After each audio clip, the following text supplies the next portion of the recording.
en présence d'une chercheuse française de grande renommée qui a été plusieurs fois distinguée pour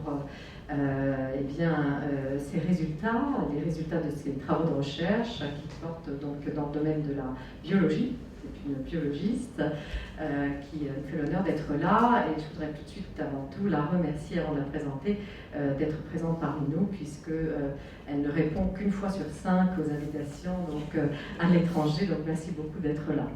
Alors, je voudrais simplement aussi vous rappeler que c'est l'Institut français qui organise cette conférence ce soir, et l'une des missions de l'ambassade de France, je salue l'ambassadeur qui est présent ce soir, est de faire la promotion de l'excellence scientifique. C'est pourquoi l'Institut français a organisé un cycle de conférences qui s'appelle La recherche au féminin, et qui a pour vocation d'encourager, d'abord de montrer, de valoriser les recherches françaises, mais aussi d'encourager les jeunes dans des carrières scientifiques, et surtout aussi les jeunes femmes, puisqu'on sait qu'il y a quand même une pénurie, on va dire, de vocations dans ce domaine. Alors, je voudrais aussi remercier nos partenaires, sans lesquels nous ne pourrions pas organiser cette conférence, qui sont donc l'association Victor Hugo, c'est un ensemble ce sont des mécènes, des entreprises mécènes, également donc AG2R La Mondiale, et puis la Société Générale Bank & Trust. Également, bien sûr, je remercie l'Université de Luxembourg. Alors, vous faites partie de notre cycle La recherche au féminin, puisqu'en fait, nous invitons les lauréats du prix Irène Joliot-Curie, qui est un prix qui est décerné par le ministère de l'Enseignement supérieur, avec des mécènes également des entreprises françaises. Nous avons reçu cette année, le 21 avril, Séverine Sigrist, qui à la Chambre de commerce. Et puis, nous vous recevons ce soir, et nous recevrons au mois de février prochain, Madame Bourguibou. Voilà, Madame Bourguibou. Donc vous êtes la lauréate du prix Jeune femme scientifique de l'année, puisqu'il y a la femme scientifique de l'année, jeune femme scientifique de l'année. Alors quelques mots sur votre brillant parcours, si vous le permettez. Donc vous êtes agrégée des sciences et vies de la Terre, docteur de l'École normale supérieure.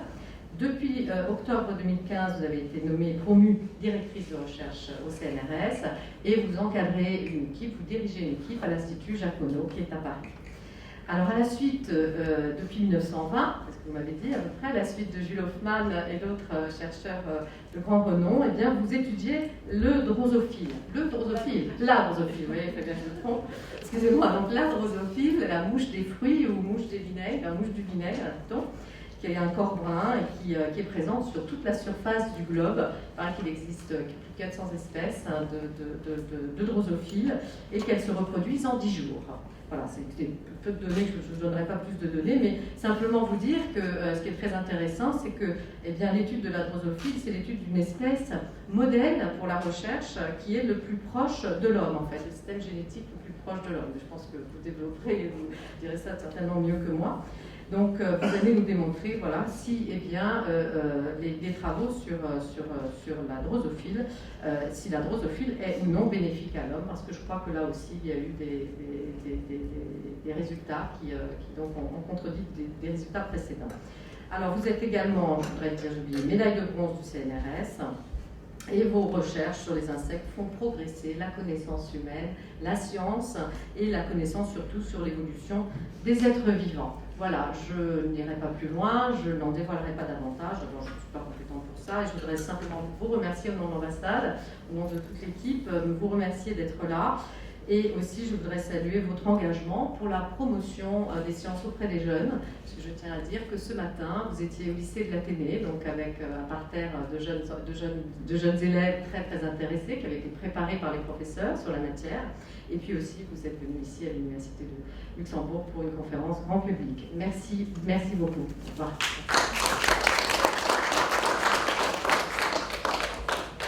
Merci beaucoup à vous de m'avoir invité. Je suis vraiment heureuse d'être ici ce soir, et merci à vous, auditeurs, d'être venus.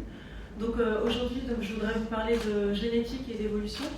Donc j'espère vous montrer un petit peu le résultat des recherches actuelles, donc pas des recherches de mon labo, des recherches actuelles dans le monde entier, sur la génétique, et ce que ça nous permet de comprendre sur notre évolution, donc nos origines, et l'évolution des espèces en général. Donc n'hésitez pas à m'interrompre si vous avez des questions. Je vais essayer d'être simple, mais parfois je ne vais peut-être pas me rendre compte, ça va peut-être être compliqué Donc n'hésitez pas à lever le doigt, ou à me dire que là vous n'avez pas compris et je veux bien réexpliquer, n'hésitez pas. Voilà. Donc dans une première partie, donc, je vais vous montrer que l'ADN, donc on en parle beaucoup, et que l'ADN, oui, c'est une molécule qui est importante. Donc il y a même des publicités qui disent que dans des tracteurs, ces tracteurs sont super parce qu'ils ont un ADN supérieur. Et même, voilà, donc on peut acheter des t-shirts Greatness is in my DNA ou des choses comme ça. Donc, comme si l'ADN portait en lui-même des choses importantes qui préfigurent les capacités d'un organisme ou d'un objet. Alors, qu'est-ce qu'on veut dire par là et pourquoi on dit ça? Donc, en fait, les organismes vivants sont tous constitués de cellules, d'accord? Donc, des cellules, donc c'est une structure qui a une membrane. Et à l'intérieur de la membrane, on va retrouver... Ah oui, il y a beaucoup de photos quand même. Peut-être pas pendant 1 heure comme ça. Mais... Le patron, il veut 10 fois plus qu'avant. Ah oui, d'accord. Donc, au sein d'une cellule, on a ce qu'on appelle le matériel génétique. Et le matériel génétique, c'est de l'ADN. Donc, nous, dans nos cellules, on a une structure qu'on appelle le noyau. Et dans le noyau, on a les chromosomes. Et donc, dans une cellule humaine, on a plusieurs chromosomes qui sont regroupés en paires, parce qu'on a 2 chromosomes qui sont de taille identique et qui se ressemblent. L'un des chromosomes vient de notre père et l'autre chromosome vient de notre mère. Donc on a une paire de chromosomes et on a plusieurs de ces paires. Donc là, vous pouvez les voir, paire numéro 1, 2, 3, comme ça, et ça va jusqu'à 23. Et la 23e paire de chromosomes, elle est différente suivant si on est un homme ou une femme. Donc pour un homme, on a un chromosome X et un chromosome Y. Donc le Y, c'est celui qui est plus petit. Et pour une femme, on a 2 chromosomes X. D'accord? Donc la paire numéro 23, elle est différente suivant si on est un homme ou une femme. Voilà. Donc ça, c'est les chromosomes qu'on a au sein de nos cellules. Et chez tous les organismes vivants, on a ce matériel génétique, cet ADN. Et souvent, il est donc sous forme de chromosomes. Et donc quand on déplie les chromosomes, quand on déplie... on retrouve en fait une seule molécule d'ADN qui est très longue. Et cette molécule d'ADN, on peut la déplier et l'observer. Et en fait, c'est une double hélice, donc ça, je pense que tout le monde sait ça. Et en fait, quand on regarde chaque brin, donc il y a 2 brins enroulés en hélice, et le long de chaque brin, on va retrouver une succession de lettres. Et il n'y a que 4 lettres possibles. Donc ces lettres, c'est ce qu'on appelle les nucléotides. Et donc là, vous les voyez, il y a soit A, soit T, soit G ou soit C. Et quand on a un A d'un côté, on a forcément un T de l'autre côté. Et quand on a un G d'un côté, on a forcément un C de l'autre côté.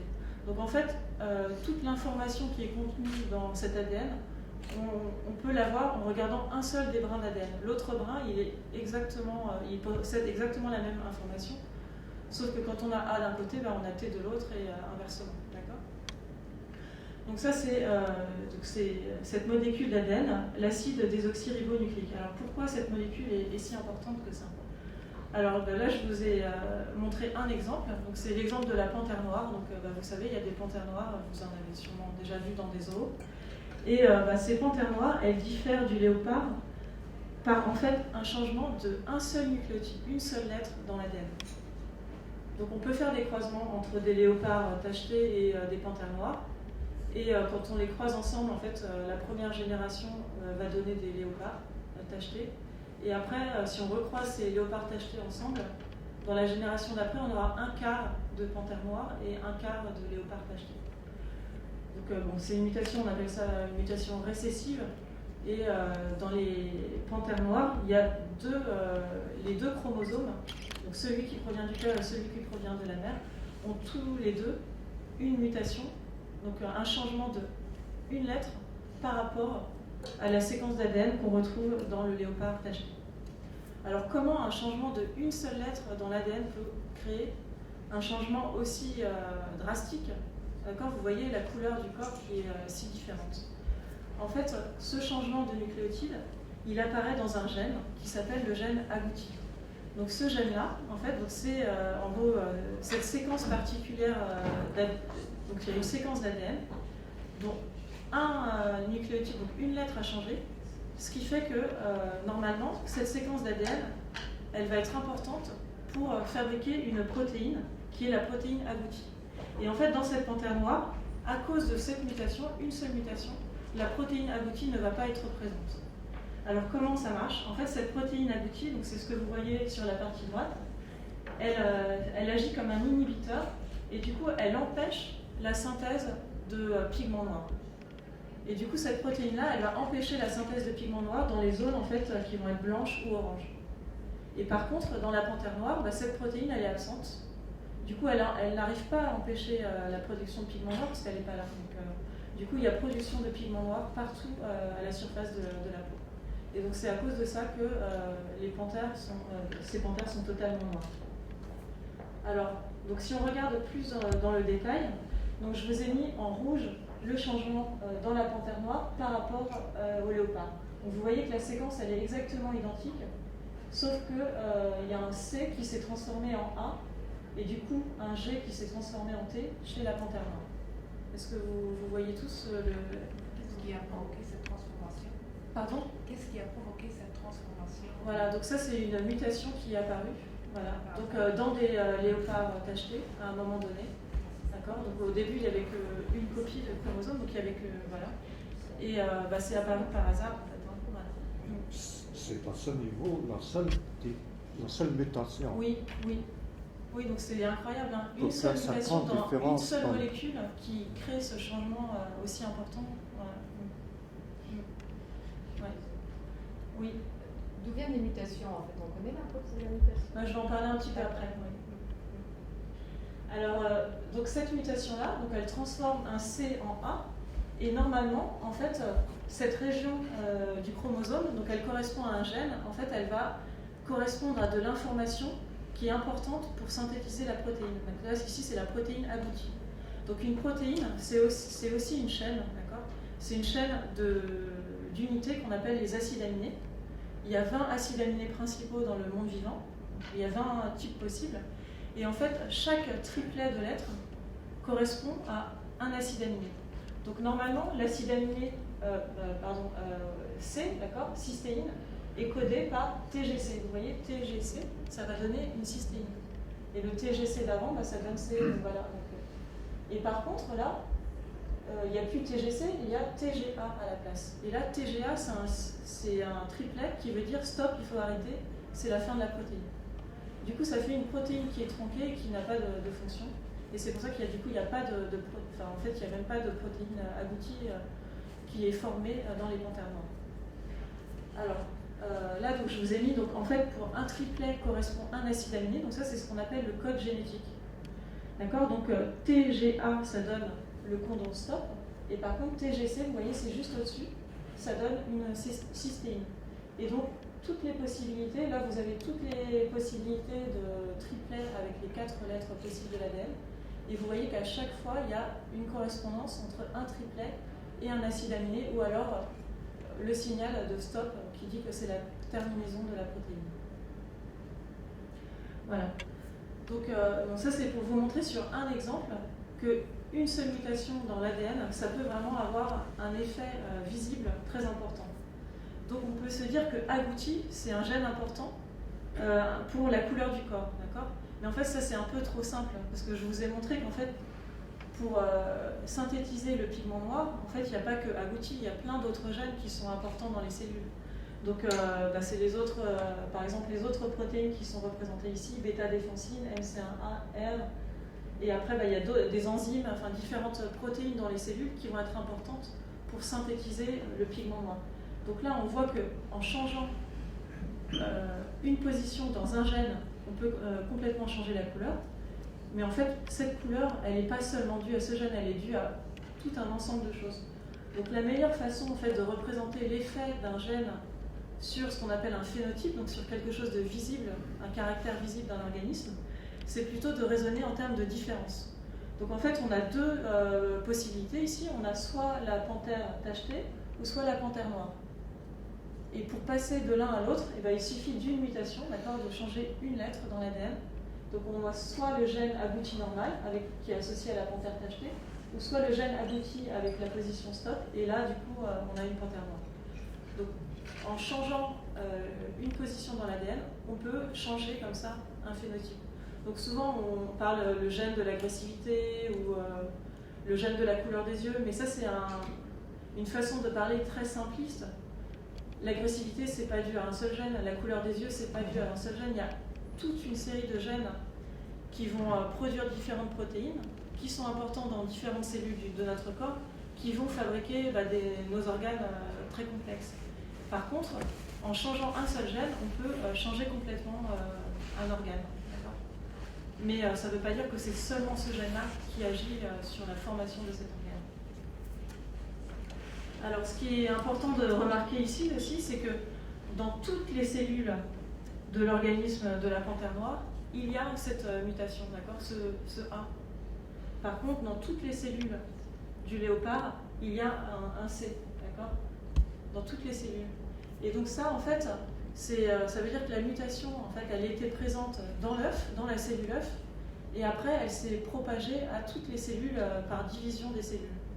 Et ça se fait grâce à une propriété spéciale de l'ADN qui s'appelle la réplication, qui fait qu'en fait, à partir d'une seule molécule d'ADN, on peut obtenir 2 molécules d'ADN exactement identiques, avec exactement la même séquence. Et ça se fait par séparation des 2 brins d'ADN. Donc je vous ai dit que le A, il allait toujours avec T et G toujours avec C. Du coup, quand ces 2 brins vont se séparer, il y a un nouveau brin qui va se former dans chacune des molécules. Et du coup, à la fin, on va obtenir 2 molécules d'ADN qui ont exactement la même séquence que la molécule d'ADN originelle. Donc du coup, au cours des divisions des cellules, en fait, on a d'abord réplication de l'ADN, d'accord. À partir d'une seule molécule d'ADN, on obtient 2 molécules identiques d'ADN. Et après, ce qui se passe, c'est que ces molécules d'ADN se séparent. L'une va dans une cellule, l'une va dans l'autre cellule. Et donc, on se retrouve avec 2 cellules filles qui contiennent exactement les mêmes séquences d'ADN que la cellule mère. Et donc ça se passe tout le temps dans notre corps. Donc, les cellules de notre peau, elles se renouvellent constamment. Nos globules rouges aussi, ça dure 120 jours, donc ça se renouvelle constamment au cours de notre vie. Et donc tout au cours de notre vie, on a ce phénomène très précis de réplication d'ADN qui se passe tous les jours dans nos cellules et qui est très précis et très robuste et qui marche vraiment magnifiquement bien. Et nos molécules d'ADN sont très très très très longues. Donc il y a même des phénomènes qui font que ça commence à se... Donc, la molécule, la double hélice d'ADN va commencer à s'ouvrir toujours au même endroit. Ça commence à se synthétiser là, après à un autre endroit. Après ça se referme. Enfin, c'est vraiment une machinerie incroyable et qui a lieu tout le temps. Donc, moi parfois je me dis oh là là, enfin, j'ai pas le moral, ou je me dis vraiment ça va pas ma vie. Et là je me dis oui mais quand même mon corps il est super, il est hyper bien fait. Enfin, on a une machinerie vraiment incroyable. Donc non, il faut pas baisser les bras. On a de la chance quand même d'être si bien formé. Donc il faut profiter quand même de cette chance aussi. Voilà. Donc oui, donc ces panthères noires, donc elles ont cette mutation dans chacune de leurs cellules par rapport aux panthères cachées. Voilà. Donc ça, c'est pour vous donner un exemple assez frappant de l'importance de l'ADN. Après, je vais vous présenter un exemple de mes recherches, et après je vais passer à d'autres exemples, mais qui ne sont pas vraiment sur mes recherches, et précisément, disons. Et donc là, cet exemple, c'est sur la mouche drosophile. Alors, vous allez vous dire pourquoi étudier cette mouche, ça paraît un petit peu bizarre. Donc moi, comme vous, je m'intéresse quand même plus à l'homme et j'essaye de comprendre qu'est-ce qu'on fait sur la Terre, pourquoi on est là, qu'est-ce qui s'est passé au cours de notre évolution. Mais chez l'homme, je trouve qu'on ne peut pas faire beaucoup d'expériences. Voilà.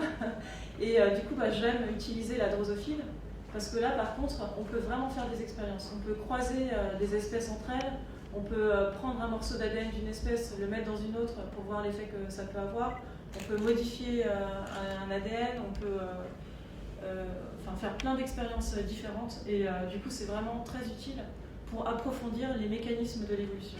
Donc moi du coup j'essaie d'étudier les drosophiles et comment elles ont évolué au cours du temps et j'espère trouver des mécanismes fondamentaux de l'évolution qui vont ensuite pouvoir s'appliquer à l'homme et aux autres espèces. Et donc dans mon laboratoire, on a essayé d'étudier l'évolution d'une espèce particulière qui s'appelle Drosophila pacea. Et cette espèce, elle est très particulière parce qu'elle vit seulement au Mexique et seulement sur un cactus. Donc, en fait, les chercheurs l'ont identifiée dans les années 70 et ils ont essayé de la cultiver au laboratoire sur du milieu de mouche normal. Et en fait, ils ne comprenaient pas pourquoi, mais elle mourait. En gros, les œufs, elle pondait des œufs, mais les œufs, il y avait des larves, mais les larves n'arrivaient pas à survivre. Et un peu plus tard, ils se sont rendus compte qu'il fallait rajouter des morceaux de cactus au milieu de mouches, et là, cette fois-ci, elles arrivaient à survivre. Donc elles ont vraiment besoin du cactus sur lequel elles vivent, et si elles n'ont pas ce cactus, elles n'arrivent pas à survivre. Et donc nous, ce qu'on s'est posé comme question, c'est pourquoi elle est devenue dépendante d'un cactus.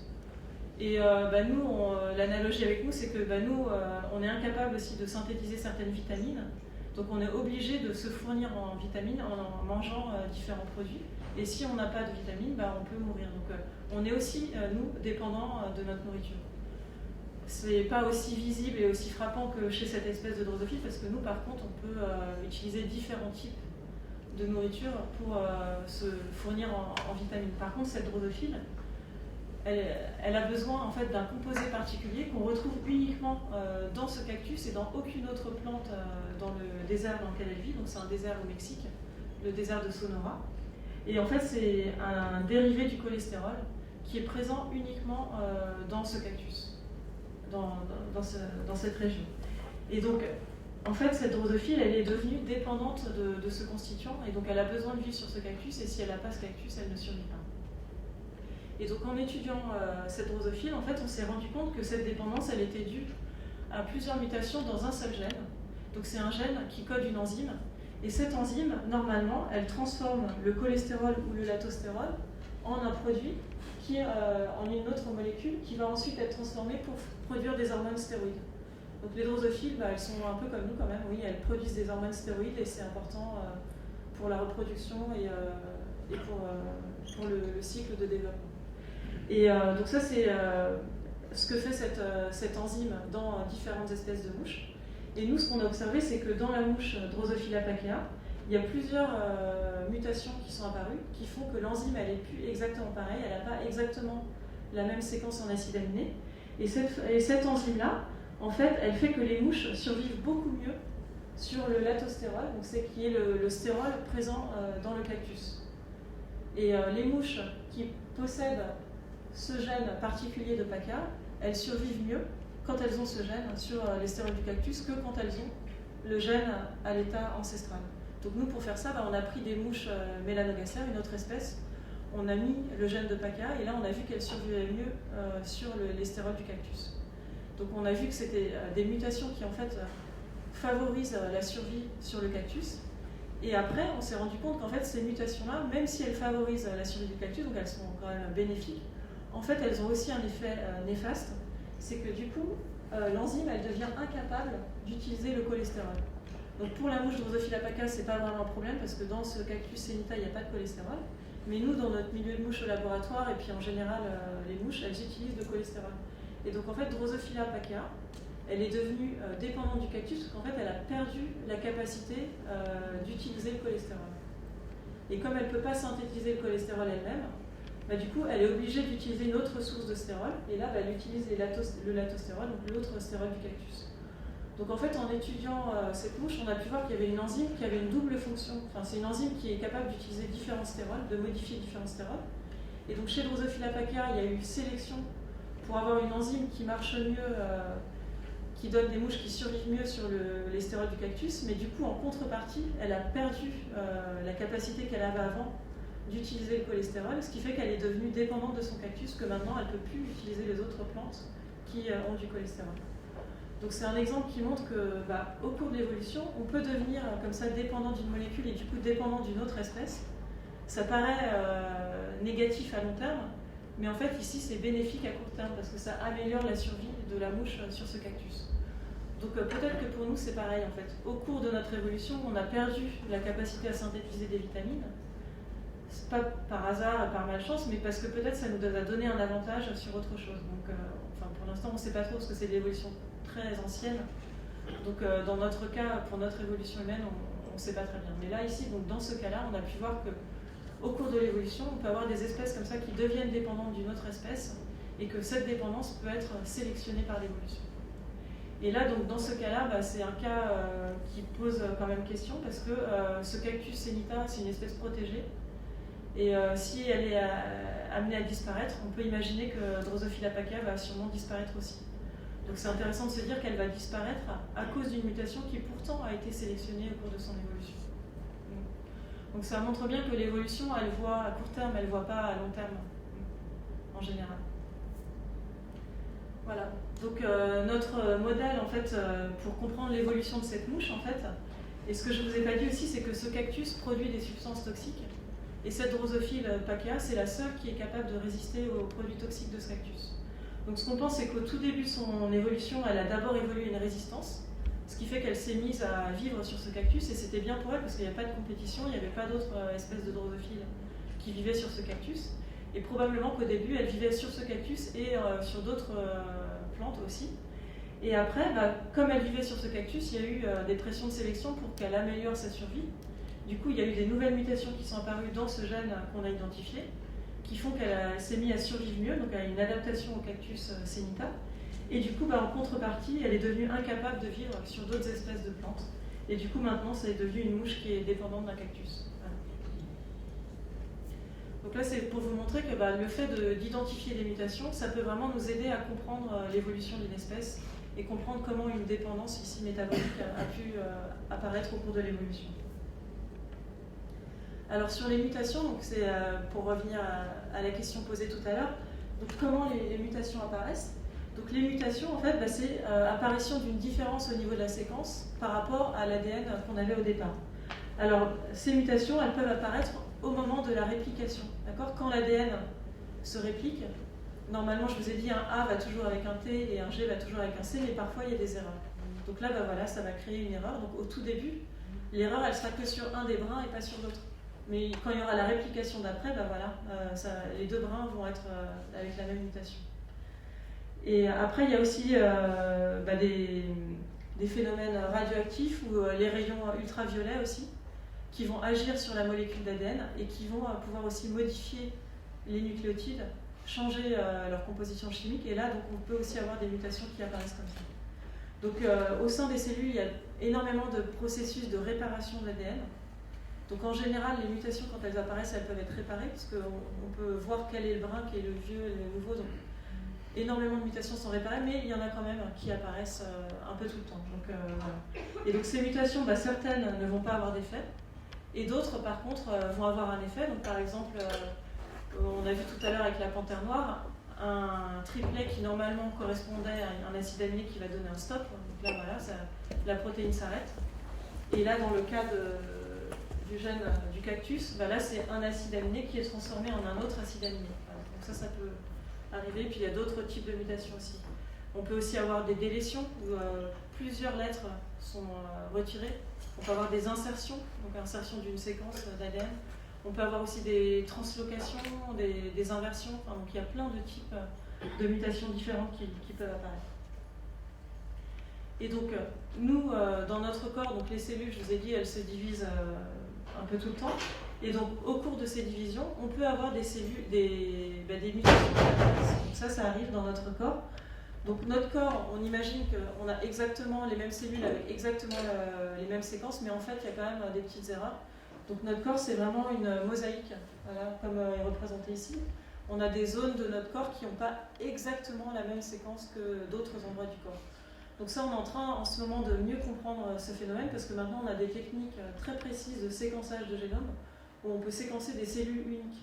Et du coup, on peut prendre par exemple des cellules du sang, des cellules de l'intérieur de la bouche, différentes parties du corps et regarder si on a exactement le même génome ou pas. Et on s'aperçoit qu'en fait, non, c'est pas exactement identique.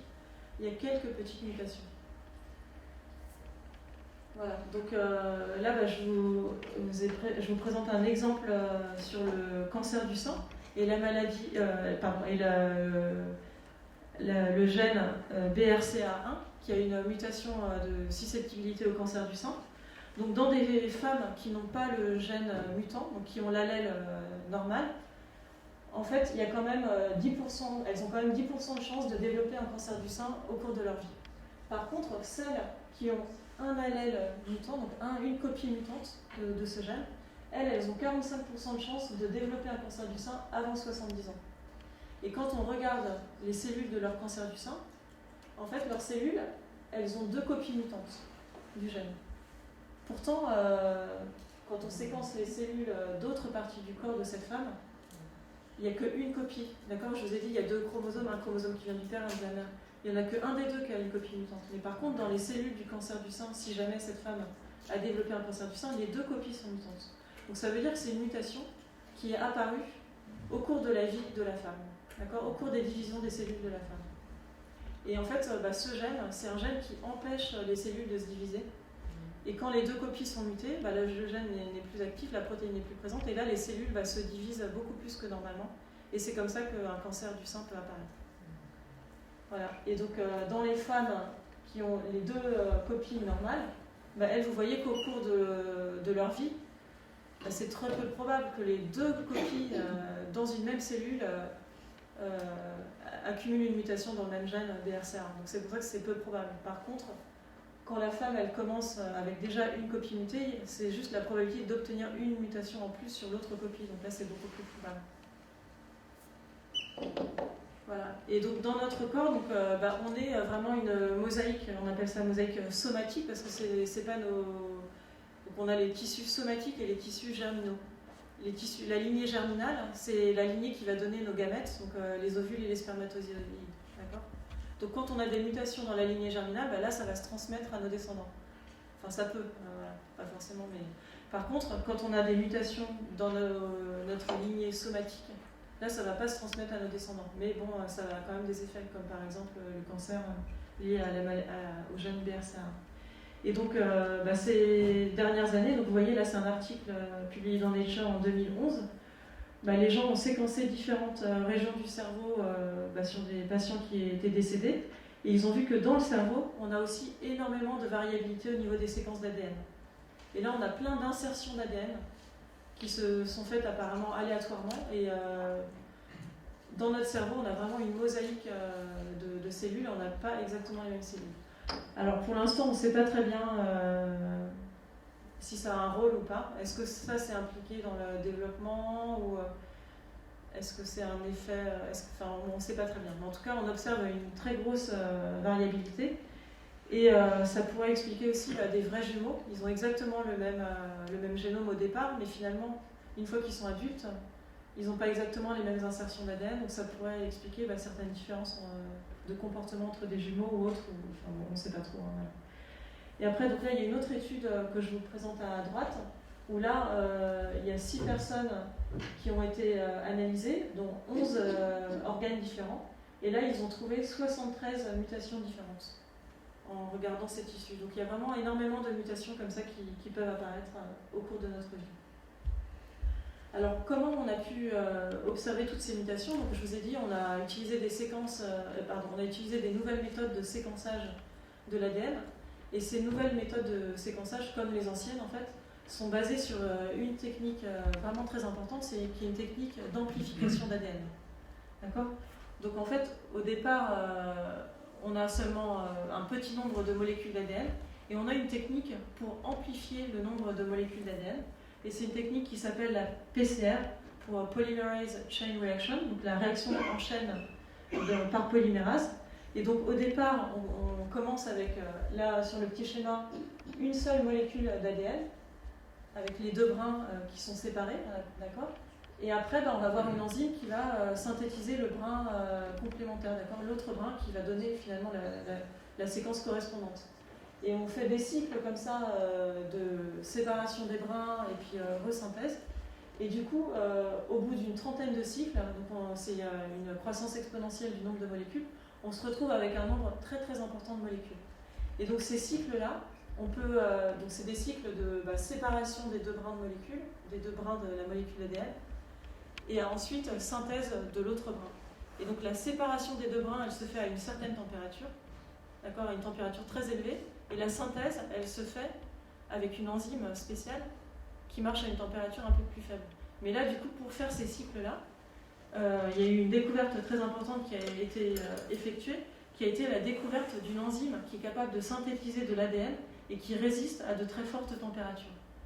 Donc avant, on n'avait pas cette enzyme et du coup, on avait du mal à faire cette réaction parce que vu qu'il fallait chauffer énormément les molécules d'ADN pour séparer les brins, et on dégradait les protéines qui permettaient la synthèse d'ADN.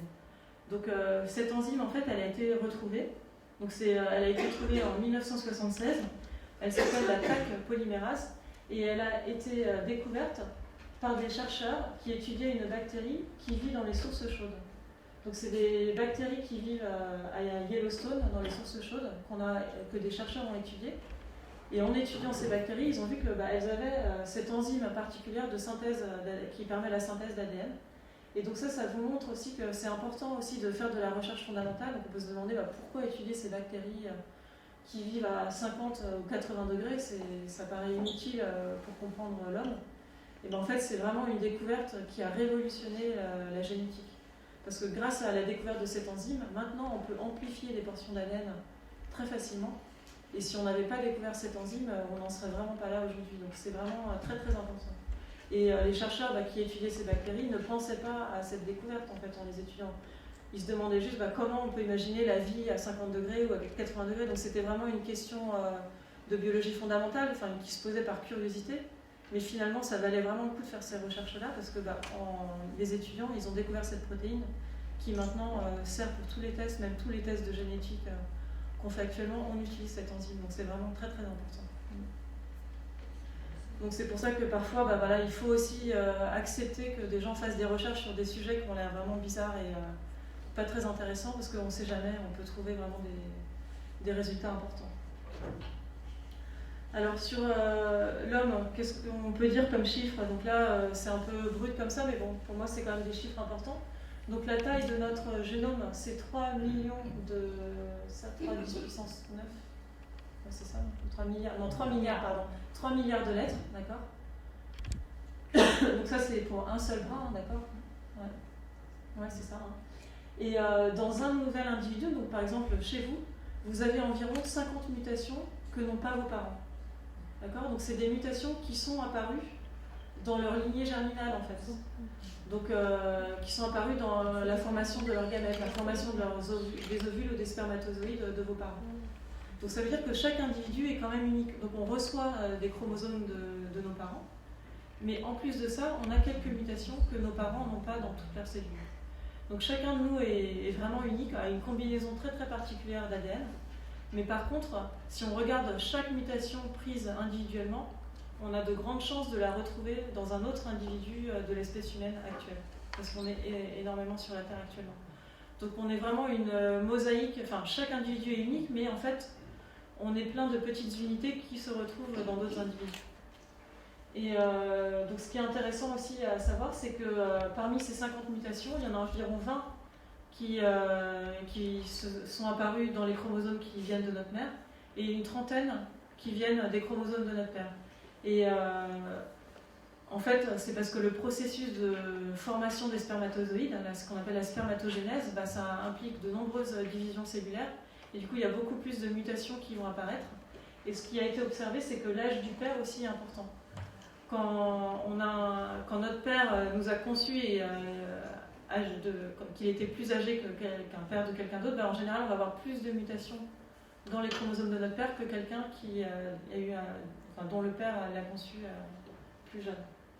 Et il y a environ 2 nouvelles mutations par an dans les spermatozoïdes à partir d'un certain âge. Ouais. Est-ce que vous pouvez redire ça? C'est-à-dire qu'on ressemble plus à son père ou on va avoir plus les maladies de son père quand il nous a... Non, ça n'a pas d'avoir. C'est juste qu'on va être plus différent du coup. Plus différent quand le au père niveau de la séquence. Reproduit donc plus tardivement dans sa vie. Voilà. Plus de différence. Voilà. Donc c'est plus de mutations. Mais après, ça ne veut pas dire que ces mutations-là elles vont avoir un effet. Il y a beaucoup de mutations dans notre ADN qui n'ont aucun effet. Voilà. Et ce qui est intéressant aussi, donc la partie en bas, c'est un peu différent, donc c'est que nous-mêmes, donc on a la copie de notre père et la copie de notre mère, d'accord. Et souvent, ça peut arriver qu'il y ait une des copies, un des gènes qui soit défectueux, d'accord, qui marche pas bien. Mais heureusement, on a l'autre copie qui est bien. Donc du coup, on n'a pas de problème en fait.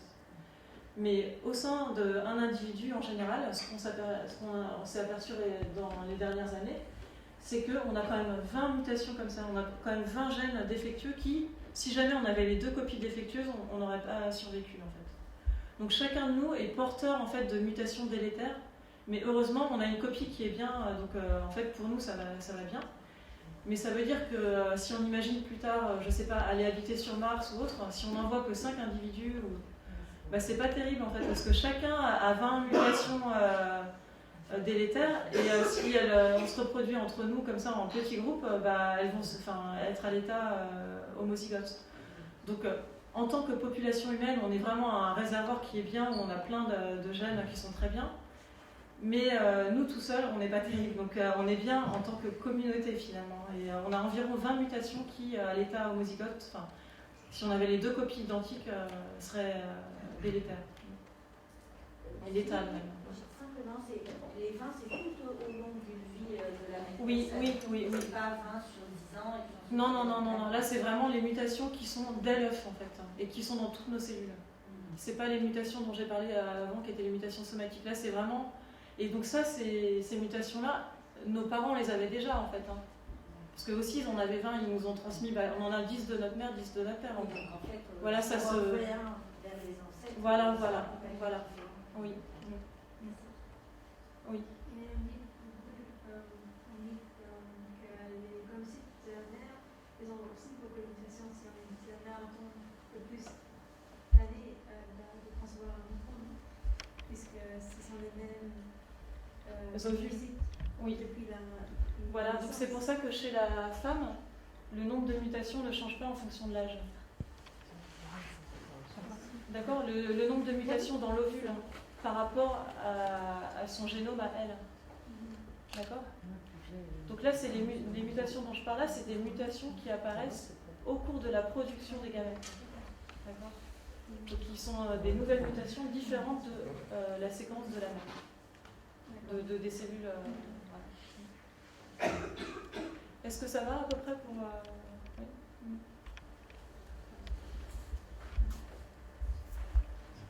Alors donc maintenant on va passer à une autre partie, donc c'est plus sur la correspondance entre les mutations d'ADN et le phénotype. Donc le phénotype c'est l'ensemble des caractères observables d'un individu. Donc je vous ai montré en introduction comment le changement d'une lettre peut transformer un léopard tacheté en panthère noire. D'accord, donc c'est plus pour parler de ça.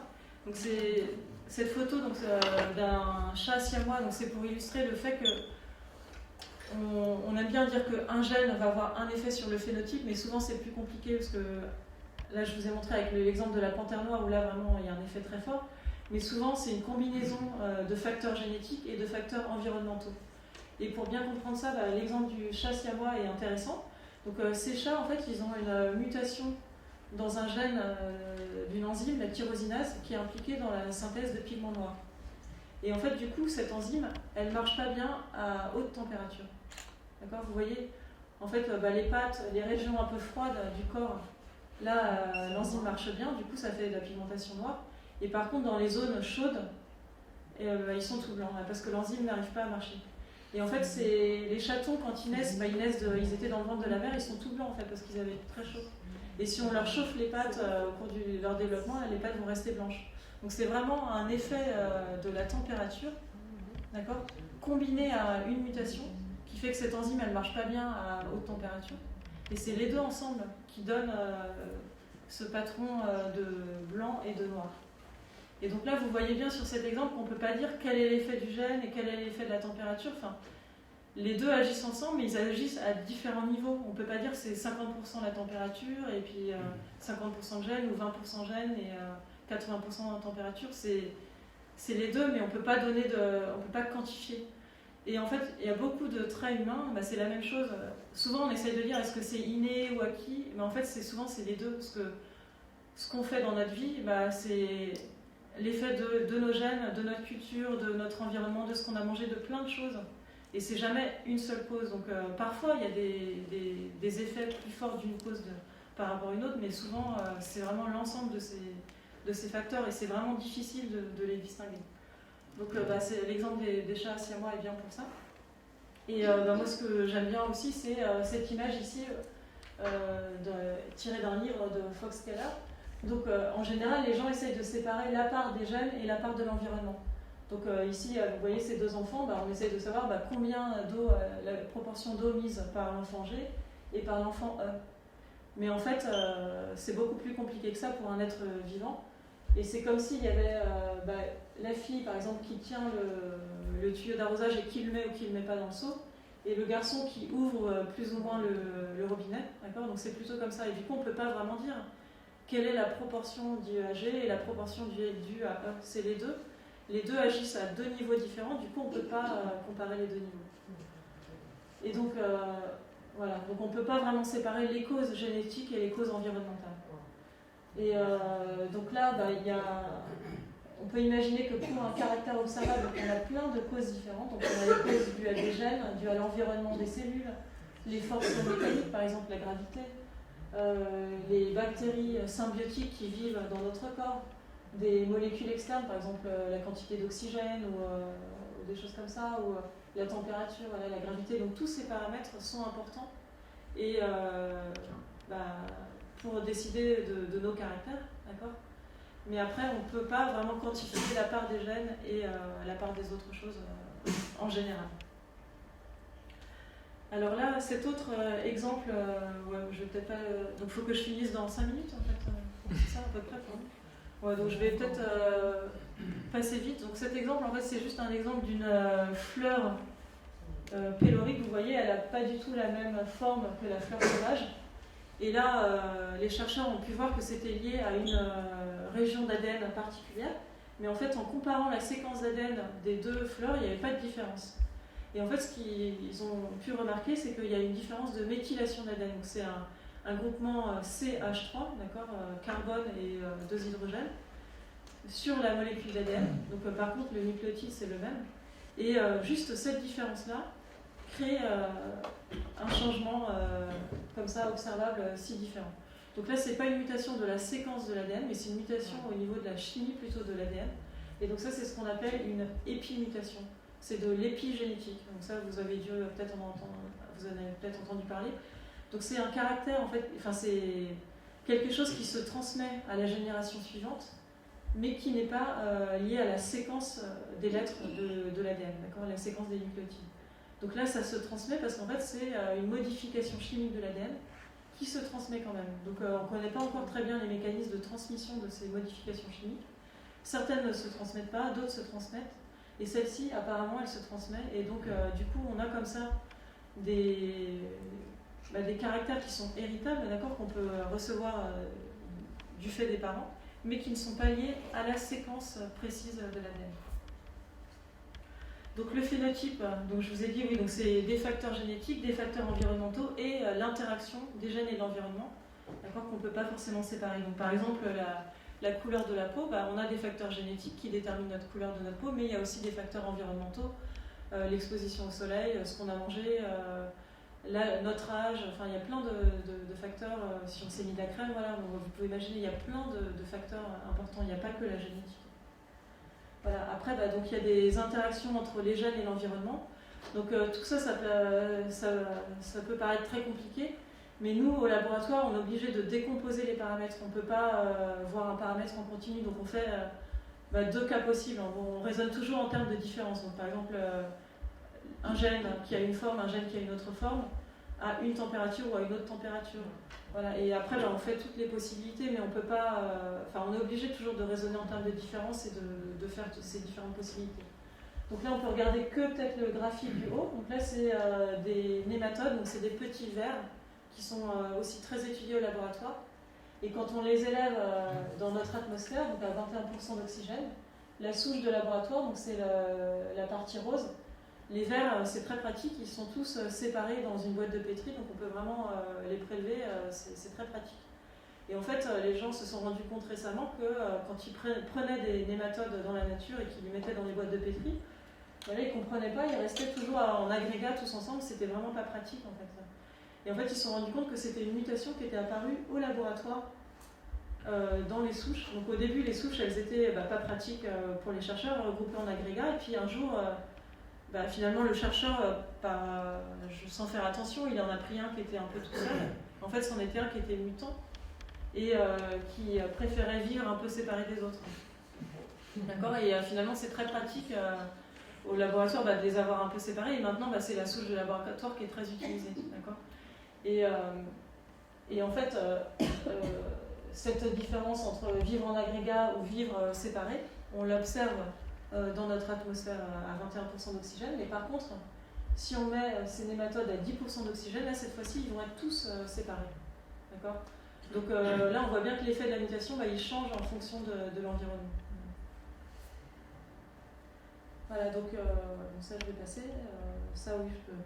Donc pour moi, en fait, quand on essaye de comprendre les causes des différences observables entre individus, on peut les séparer en 4 parties. Donc il y a des causes génétiques, des causes épigénétiques, donc c'est tout ce qui est transmis mais qui n'est pas lié à des séquences d'ADN, comme par exemple cette fleur dont je vous ai parlé brièvement. Après, il y a des causes environnementales, donc ça c'est autre chose, d'accord, c'est pas forcément transmis. Parfois, ça peut être, si c'est culturel, ça peut quand même se transmettre. La langue, par exemple, ça se transmet et c'est pas génétique, d'accord. Et après, il y a des phénomènes aussi stochastiques. Donc, ce qu'on appelle stochastique, c'est en fait tout ce qu'on ne comprend pas. Donc, ça se trouve plus tard, ce qu'on appelait stochastique, on va l'appeler environnementaux ou autres. Enfin, voilà. Donc, il y a beaucoup de phénomènes stochastiques. Donc, par exemple, les empreintes digitales. Entre côté gauche et côté droit, c'est différent. On ne sait pas très bien pourquoi. La morphologie des yeux aussi. Dans l'iris, on n'a pas tous exactement marron, exactement noir. Enfin, c'est un petit peu différent. C'est pas toujours la même chose, c'est différent entre côté gauche, côté droit, les taches de rousseur. Bon, il y a plein de phénomènes comme ça qui paraissent stochastiques, mais bon, si ça se trouve, c'est juste quelque chose qu'on ne comprend pas encore, mais qui peut s'expliquer.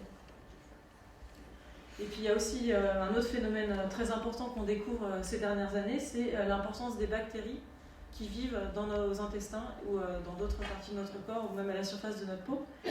Et chez des souris obèses, on a observé que les bactéries intestinales ne sont pas les mêmes que chez les souris non obèses. Donc il n'y a pas les mêmes proportions de types de bactéries. Et en fait, quand les chercheurs ont prélevé les bactéries qu'on a chez les souris obèses et les ont mises dans des souris normales, ces souris normales sont devenues obèses. Donc il y a vraiment un effet des bactéries sur l'obésité. Et ces dernières années, c'est vraiment un champ d'investigation qui se développe énormément. Et on pense que beaucoup de maladies chez l'homme pourraient aussi se transmettre via ces bactéries, qui en fait se transmettent par la mère à l'enfant au moment de la naissance. En fait. Et ça montre aussi qu'il faut essayer de ne pas trop utiliser d'antibiotiques chez les bébés aussi, parce que ça détruit complètement leur flore bactérienne. Et ça peut être aussi néfaste pour leur bon développement.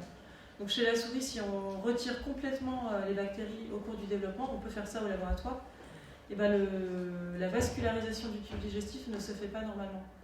Et le tube digestif est anormal. Donc il y a vraiment besoin des bactéries pour le développement normal des souris. Voilà, donc je sais pas trop, je peux encore continuer un tout petit peu, oui, ça va. Donc le génome, il est important parce qu'on peut comparer le génome de différentes espèces et de ça, on peut en déduire des choses très importantes. Donc on peut soit comparer le génome d'individus différents d'une même espèce ou soit d'espèces différentes pour essayer de mieux comprendre les connexions entre différentes espèces. Donc dans le génome humain, donc, il a été séquencé en 2004 et donc ça a coûté très cher à l'époque. Et il y avait un étudiant qui a fait un pari et qui a essayé de voir combien les gens pensaient qu'il y aurait de gènes. Donc c'est des séquences d'ADN qui vont correspondre à une protéine, d'accord ? Et donc il y a eu 280 personnes qui ont fait des paris.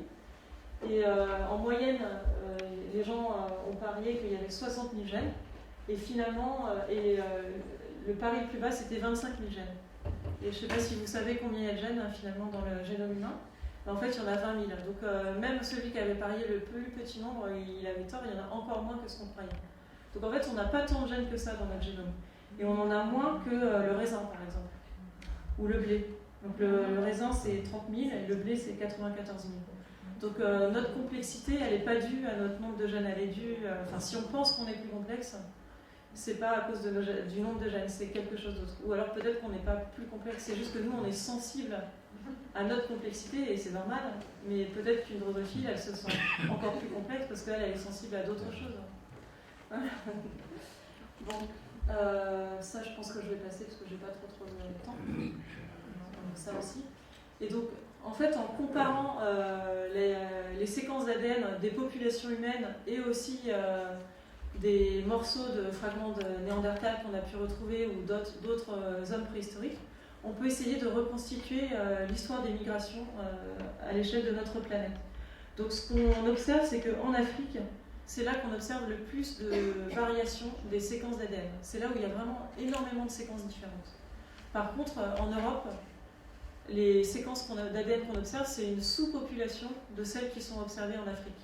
Alors comment ça s'interprète ça? C'est que en fait, les personnes qui ont migré d'Afrique, c'était une sous-population des Africains, d'accord, et qui sont allés jusqu'à l'Europe. Donc nous, on est des descendants de ceux qui ont migré en Europe, et ceux qui ont migré en Europe, ils ne sont pas représentatifs de toute l'Afrique, c'est seulement certains individus. Et en Afrique, il y a aujourd'hui des descendants de ceux qui sont restés en Afrique et qui n'ont pas bougé, qui ne sont pas allés en Europe. Et eux, ils ont des séquences d'ADN différentes des Européens. Et donc, on peut effectuer ce même type de raisonnement pour différentes régions du globe, et comme ça, on peut reconstituer l'histoire des migrations sur la Terre en regardant est-ce qu'il y a des séquences différentes, est-ce que c'est une proportion des séquences qu'on observe ailleurs et autres, et comme ça, on peut reconstituer l'histoire des migrations sur la Terre. Donc, en analysant les génomes humains, on peut aussi s'apercevoir qu'il y a aussi de l'évolution récente. Donc on peut dire aujourd'hui, dans nos sociétés vraiment très faites pour l'homme, on peut dire l'homme n'évolue plus, mais en fait non, il évolue encore. Donc là c'est un exemple d'évolution de ces, je crois que c'est 30 000 ans. Donc c'est les adultes dans certaines régions sur Terre peuvent encore boire du lait et ne sont pas malades en buvant du lait. Donc c'est les zones en bleu. Et ça, c'est dû à des mutations qui sont apparues récemment et qui sont liées à l'agriculture et au fait qu'on a des vaches et qu'on récupère le lait et que les adultes peuvent boire du lait à l'état adulte. Alors que normalement, les enfants buvaient le lait de leur mère et puis après, ça s'arrêtait. Et ça, c'est dû à différentes mutations. Il y a 3 mutations différentes, apparues indépendamment dans 3 endroits du globe qui se sont mis à élever des vaches et à boire du lait. Et donc, on voit bien, on a des signatures dans le génome où on voit qu'il y a eu de la sélection pour que ces mutations se répandent dans les populations. Voilà, donc l'évolution, est-ce que c'est prédictible ou non prédictible? En fait, je vais passer un peu sur ça, mais si on regarde par exemple des résistances à des produits pour tuer les rats ou les souris, en fait, on va trouver évolution de résistance. Et en fait, ces résistances, elles vont être dans les mêmes gènes, que ce soit chez les rats ou chez les souris. Donc c'est de l'évolution indépendante, mais qui vont toucher les mêmes gènes. Et ça s'observe pour plein de phénomènes différents. Souvent, on retrouve l'évolution indépendante du même caractère qui est liée à des mutations dans le même gène. Donc on a l'impression qu'il y a, même si l'évolution, elle se fait de façon aléatoire, il n'y a peut-être pas tant de possibilités que ça, parce qu'on a toujours les mêmes gènes qui sont mutés dans différents organismes. Donc l'évolution, elle implique des phénomènes imprévisibles, donc les mutations dans l'ADN, la séparation des chromosomes, le fait qu'un météorite arrive sur la Terre qui va détruire les dinosaures. Bon, il y a plein de phénomènes qui paraissent aléatoires, mais pourtant, quand on regarde l'évolution à une échelle de temps plus grande, on s'aperçoit qu'il y a plein de phénomènes évolutifs qui se répètent. Dans des milieux froids avec de la neige, on a évolution d'animaux qui sont blancs. Et ça apparaît indépendamment. Donc comment ça se fait? Et en fait, une bonne analogie, c'est de comparer le monde microscopique et macroscopique. À l'échelle d'un gaz, on ne peut pas vraiment savoir où sont les particules et quelle est leur vitesse et où elles sont exactement. Et par contre, si on se place à une échelle macroscopique, là on peut mieux calculer le volume, la pression, la température. Et donc par exemple, si on a un gaz avec des particules avec 2 compartiments, un compartiment avec le gaz, un compartiment vide, et qu'on ouvre, et au bout de quelques secondes, les particules vont être partout. On ne peut pas prédire où va être exactement chaque particule. Par contre, on peut prédire la pression et la température et ces paramètres-là. Donc pour l'évolution, c'est peut-être la même chose. On ne peut pas prédire à l'échelle fine, temporelle, exactement ce qui va se passer, mais si on se place à une échelle de temps plus grande, peut-être qu'il n'y a pas tant de possibilités que ça et qu'on évolue toujours de la même façon. Donc ça, c'est des questions qui se posent actuellement et qui laissent penser que peut-être, donc s'il y a de la vie sur d'autres exoplanètes, peut-être que ce sera vraiment une forme de vie très semblable à la nôtre. Au début, on pensait que ce serait très différent. Et actuellement, il y a beaucoup de chercheurs qui pensent que, en fait, peut-être pas. Peut-être qu'il y aurait aussi de l'ADN, qu'il y aurait aussi des cellules, qu'il y aurait aussi des yeux. Ce serait peut-être pas si différent. Bon, en fait, on ne sait pas encore trop. Mais c'est pour ça que c'est important aussi de faire de la recherche sur l'évolution, de voir si vraiment l'évolution se répète ou pas. Voilà, donc voilà, je vais m'arrêter là parce que j'ai beaucoup parlé déjà. Donc en conclusion, donc, je vous rappelle un peu ce dont j'ai parlé pendant cette conférence, donc, de l'importance de l'ADN, d'accord, et l'influence de l'ADN et du génome sur le phénotype. Les mutations aussi, comment les mutations apparaissent, comment elles se répandent dans les populations.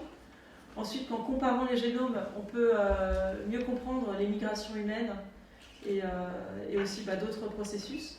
Que l'évolution, elle paraît répétée parfois, et donc qu'aujourd'hui, on se pose la question de savoir si l'évolution, elle ne pourrait pas avoir des parties, des portions qui sont prévisibles.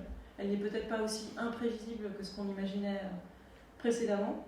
Et le dernier point dont je n'ai pas eu le temps de parler aujourd'hui, c'est qu'il y a beaucoup d'échanges de séquences d'ADN entre espèces. Avant, on pensait que l'arbre du vivant, c'était vraiment un arbre, il n'y avait pas d'échange entre chaque branche. Une fois qu'on est séparé, on est séparé. Mais ces dernières années, on s'aperçoit qu'il y a énormément d'échanges d'ADN d'une espèce vers une autre. Nous, par exemple, on sait qu'on a des morceaux de Néandertal, d'accord ? Donc il y a eu, même si c'était deux branches qui se sont séparées il y a assez longtemps, après, il y a quand même eu des échanges. Voilà. Et ça, c'est à l'échelle du vivant, c'est comme ça. En fait, on n'est pas vraiment un arbre, il y a plein d'échanges dans tous les sens qui s'effectuent encore actuellement. Donc merci beaucoup pour votre attention, pour toutes vos questions, puis si vous en avez d'autres, n'hésitez pas. Voilà.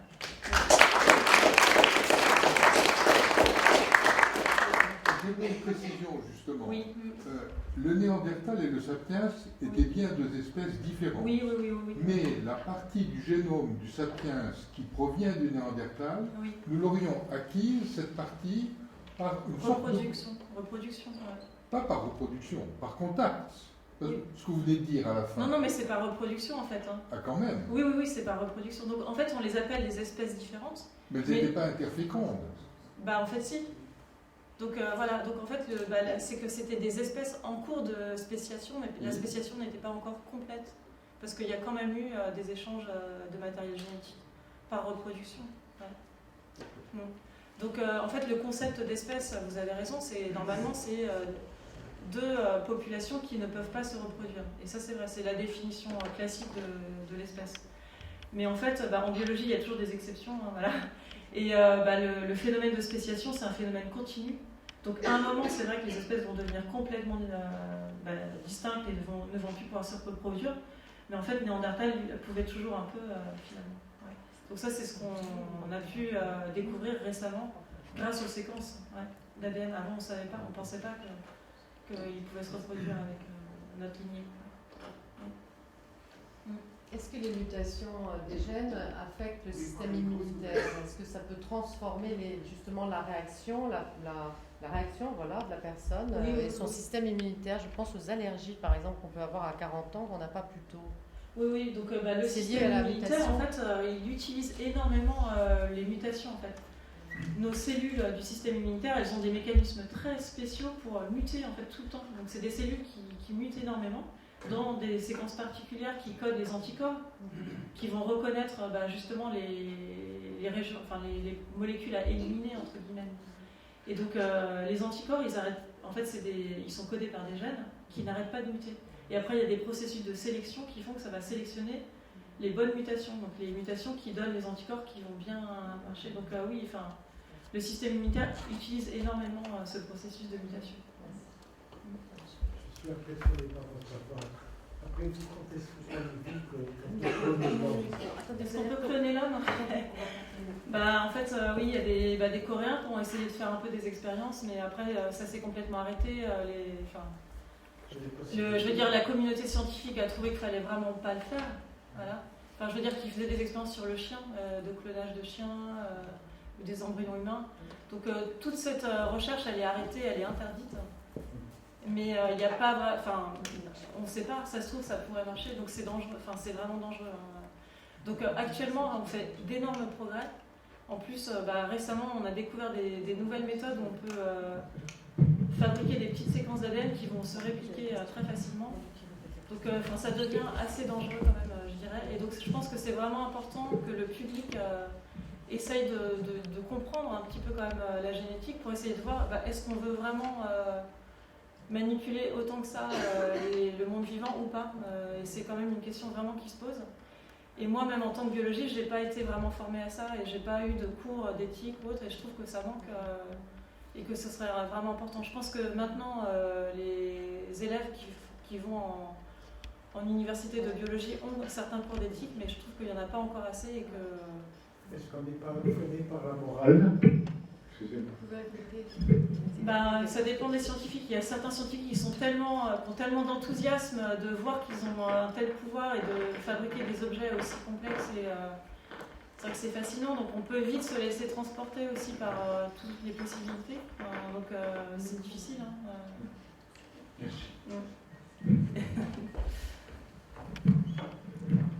Merci Madame pour cette belle conférence. Vous avez bien expliqué les mutations naturelles.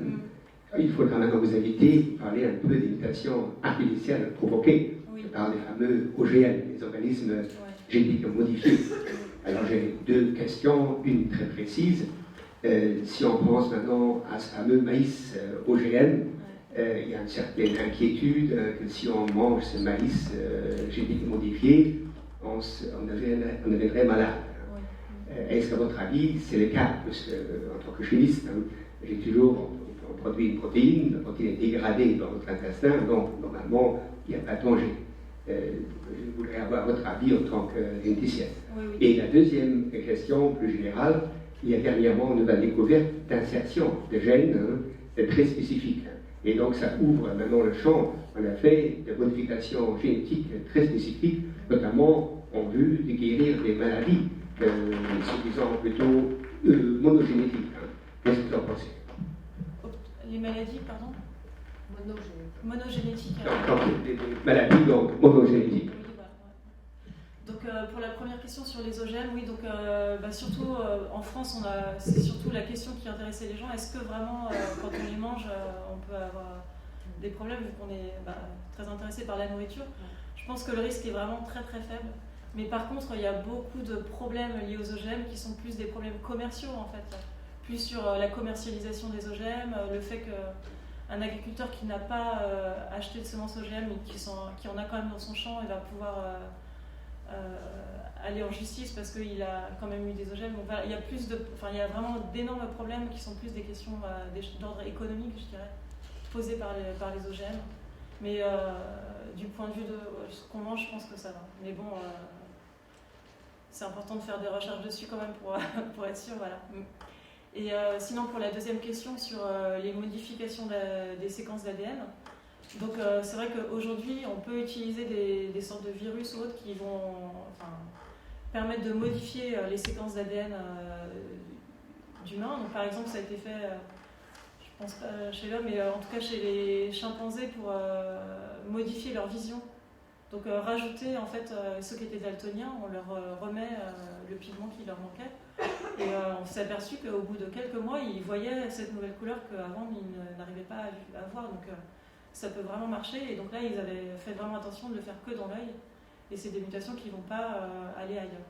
Donc je pense que si on a un système qui vraiment est très précis, qui affecte un tissu qui est assez éloigné des gonades, enfin des ovaires ou des testicules, ça va. Par contre, si c'est proche des ovaires ou des testicules, là ça peut devenir dangereux parce que ça peut se transmettre à la descendance.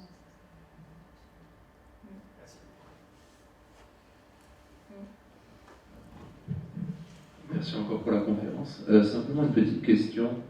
Quand on a identifié le fait qu'il y a 20 000 gènes chez l'homme, donc c'est 20 000 contenus dans les 23 chromosomes, oui. Ça oui.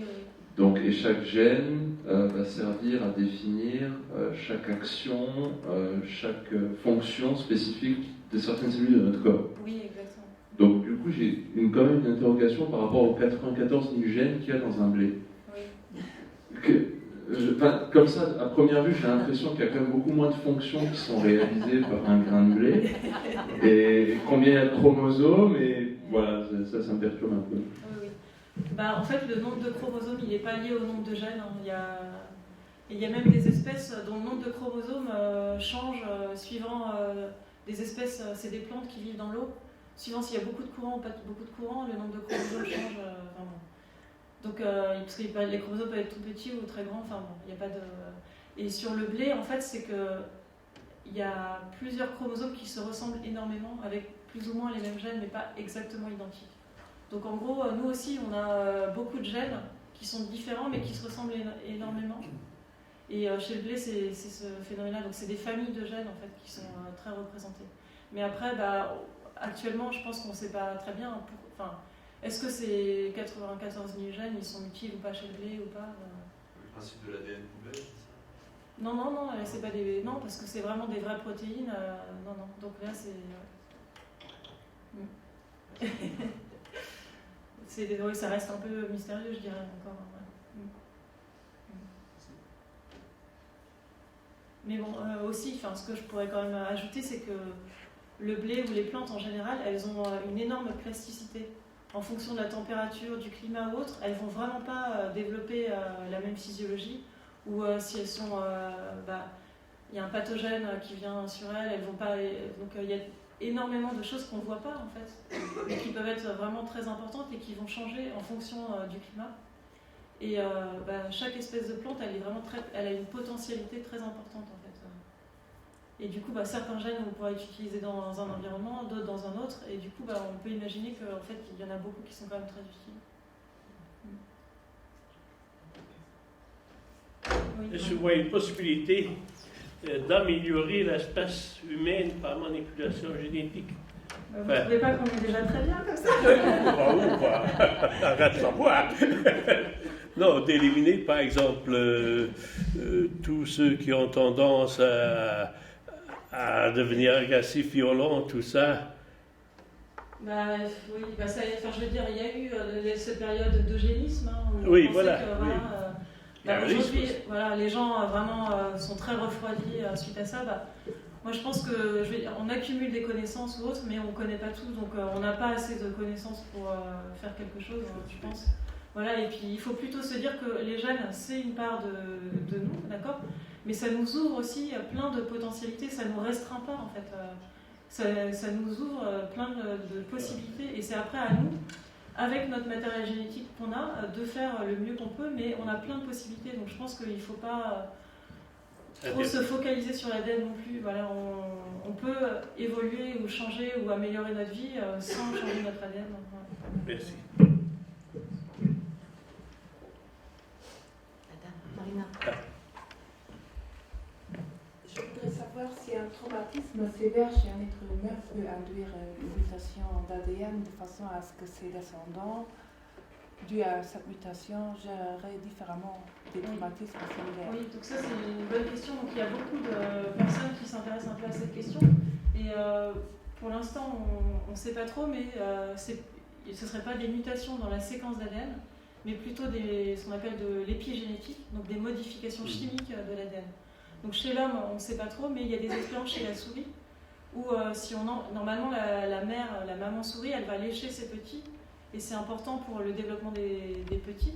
Et si jamais on élève les petits en absence de la mère, ils vont devenir stressés, ils sont agressifs, ils ne vivent pas très bien. Et eux-mêmes, quand ils vont avoir des petits, ils ne vont pas s'occuper des petits. Et du coup, ça se transmet comme ça. Et en fait, c'est des méthylations d'ADN. Et donc ça se transmet, c'est assez bien étudié. Donc il y a parfois ce genre de phénomène. C'est des exemples très rares. Enfin, pour l'instant, on n'en a pas beaucoup des exemples comme ça, mais il y en a quelques-uns. Donc l'effet de l'environnement peut quand même être très fort et même se transmettre.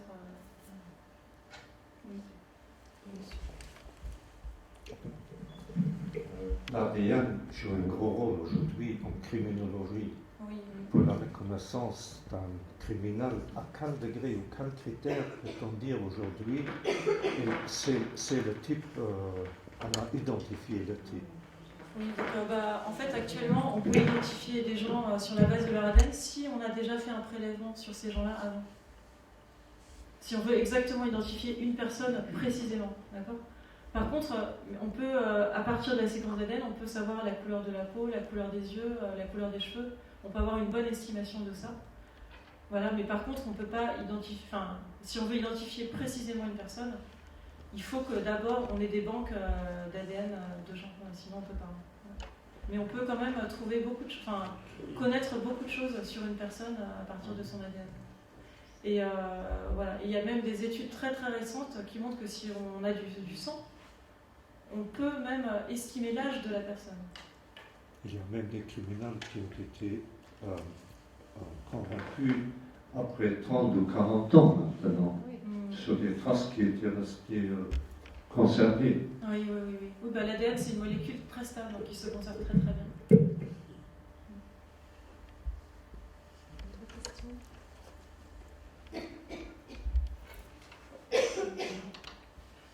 Bon, on vous remercie infiniment. Merci à vous pour vos questions.